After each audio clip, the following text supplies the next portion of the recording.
বঞ্চিত, লাঞ্ছিত, অত্যাচারিত, অবহেলিত, শোষিত করে রেখেছে এই বিজেপি আর লকেট চ্যাটার্জিকে সেই ভাষায় জবাব দিয়ে 2 লক্ষের বেশি ব্যবধানে তৃণমূলের প্রার্থীকে জেতাতে হবে। এই ধনেখালি বিধানসভা থেকে 2019-এ আমাদের জয়ের ব্যবধান প্রায় 12,000 ছিল।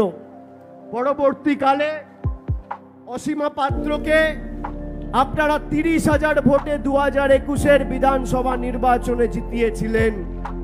আমি আপনাদের অনুরোধ করব, যারা আমার কথা শুনছেন, দেখছেন, মাইকের আওয়াজ যদ্দূর যাচ্ছে, আমি অসীমাদিকে সাক্ষী রেখে বলছি, এই গ্রামের যত রাস্তা আপনারা দেখেছেন, পথশ্রী 1, 2, 3 আমাদের রাজ্য সরকার করেছে। কেন্দ্র কোনো রকম কোনো সাহায্য